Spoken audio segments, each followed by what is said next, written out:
ស្តីបងប្អូនដែលបានចូលមកទស្សនាបាទនៅក្នុង channel អ្នកលក់ IT ទាំងអស់គ្នាផងដែរហ្នឹង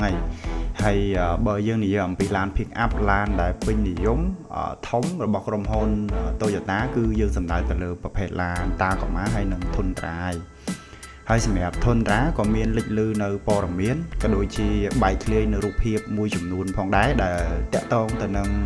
រូបភាពរបស់ឡានផ្ទាល់សម្រាប់ស៊េរីឆ្នាំ2022ផងដែរសម្រាប់ការ design តាមរយៈរូបភាពដែលក្រុមហ៊ុនធ្វើតេស្តឡានហើយត្រូវបានគេប្រមាញ់បានដោយតែរូបភាពដែលខ្ញុំបានដាក់បង្ហាញហ្នឹងគឺជា Tundra 2022តាមរយៈការលេចលឺនឹងផងដែរគឺម៉ាស៊ីនវាត្រូវបានគេផ្សព្វផ្សាយតាមរយៈ website ផ្សេងៗ Cellcard the bird អីផ្សេងៗគឺម៉ាស៊ីនវាត្រូវបានចែកចេញជាពីរប្រភេទម៉ាស៊ីន6និងម៉ាស៊ីន8ជាទូទៅធម្មតាពពួក Tundra ហ្នឹងគឺប្រើម៉ាស៊ីន8ដែលមានទំហំ 5.7 ស្មើនឹងម៉ាស៊ីនពពួក 5.7 ផងដែរដែលយើងឲ្យឈ្មោះថា V8 ហើយម៉ាស៊ីនដែលលេចលឺជាព័ត៌មានថាដែលត្រូវបានបំពាក់ម៉ាស៊ីនមួយទៀតគឺ Twin Turbo ដែលទំហំ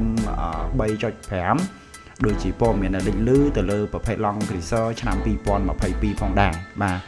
ហ្នឹងហើយបើយើងមើលតាមរយៈរូបភាពនិងរូបរាងដ៏ស្រស់ស្អាតទាំងមុខទាំងក្រោយបាទពីចំហៀងក៏ដូចជា stop panel ផ្សេងៗគឺ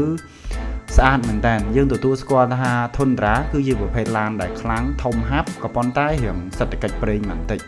ក៏ប៉ុន្តែបើសិនជាបងប្អូនពេញចិត្តទៅលើឡានធំស្អាតរត់ទៅហាប់ល្អគឺជាជម្រើសមួយ Tundra ហ្នឹងហើយព្រោះថានៅអាមេរិកគេនិយមប្រើពពួក Tundra ហើយនិងពពួក Ford Raptor ផងដែរដោយសារតែគេត្រូវការដើរលំហែចុងសប្តាហ៍ហើយទឹកដីគេធំត្រូវការទៅតំបន់កំសាន្តឆ្ងាយលក្ខណៈ adventure ផ្សេងៗគឺសម្រាប់សណ្ដោងជារមាក់អូសទូកម៉ូតូក្រោះផ្សេងៗគឺពពួក Tundra ហើយនិងពពួក Ford ហ្នឹងគឺពេញនិយមខ្លាំងមែនតើហើយតាមរយៈការបង្ហាញអំពីទំហំម៉ាស៊ីនក៏ដូចជាលក្ខណៈពិសេសរបស់វាយើងអាចដឹងថាវាគឺជាដៃគូប្រកួតប្រជែងមួយដ៏ធំផងដែរបាទរបស់ពពួក Raptor ហ្នឹង S150 Raptor ហើយមូលហេតុអីបានជាក្រុមហ៊ុនត្រូវធ្វើម៉ាស៊ីនទូច 3.5 ប្រើ Twin Turbo បើតាមការវិភាគរបស់ខ្ញុំគិតថាវាអាចជាដៃគូប្រកួតប្រជែងជាមួយនឹង S150 Raptor ដោយសារតែ S150 Raptor ចាប់ពីឆ្នាំ2021មក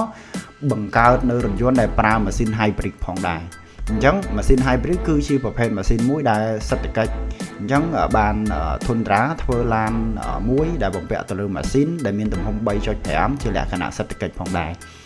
ទោះបីយ៉ាងណានេះគ្រាន់តែជាព័ត៌មានបែកធ្លាយតាមរយៈបណ្ដាញសង្គមក៏ដូចជា website ល្បីៗបរទេសដែលតាក់ទងទៅនឹងរថយន្តផងដែរ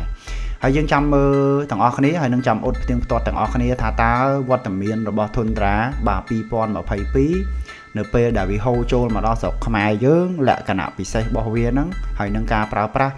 ហើយនឹងបទពិសោធន៍កាន់តែអស្ចារ្យយ៉ាងម៉េចយើងចាំជួបគ្នានៅវីដេអូនៃការ review នៃការប្រើប្រាស់ជាក់ស្ដែងមិនថាចេញពីខ្ញុំឬក៏ចេញអំពីអ្នក review ផ្សេងៗផងដែរអរគុណច្រើនសម្រាប់ការចូលមកទស្សនាបាទហើយរីករាយសម្រាប់បងប្អូនដែលជួយគាំទ្រអាចចុច like ហើយនិងចុច subscribe នៅក្នុង channel ក៏ដូចជា page អ្នកលក់ IT ហើយមានសំណួរអាចសួរខ្ញុំបានតាមរយៈ page អ្នកលក់ IT ហើយបងប្អូនជិះឡានផ្ទាល់ខ្លួនត្រូវការលក់ណាត្រូវការលក់ដើម្បីឲ្យបានតម្លៃមួយសមរម្យអាចធ្វើការទំនាក់ទំនងជាមួយនឹង IT-Autocheck Cambodia គេមាន website ឬក៏ page ជួយផ្សព្វផ្សាយលក់ទំនិញរបស់លោកអ្នកនិងលក់ឆាប់ដាច់ហើយបងប្អូនត្រូវការឆែកមើលប្រវត្តិឡានមកទឹកមកពីស្រុកក្រៅខ្លាចមានបញ្ហាកន្លះភ្លើងឆេះបុកធ្លាក់ទឹកប្រើបានប្រហែលម៉ាយប្រហែលបន្ទុកប្រើនៅរដ្ឋណាខ្លះនាំមកស្រុកខ្មែរនៅពេលណារូបភាពលក្ខណៈទូទៅនៅស្រុកក្រៅយ៉ាងម៉េចអាចធ្វើការទំនាក់ទំនងហើយនឹងធ្វើការឆែកបានផងដែរជាមួយនឹង page IT-Autocheck អរគុណច្រើនសម្រាប់ការគាំទ្រហើយនឹងការទស្សនាយើងជួបគ្នានៅវីដេអូក្រោយៗជាបន្តអរគុណ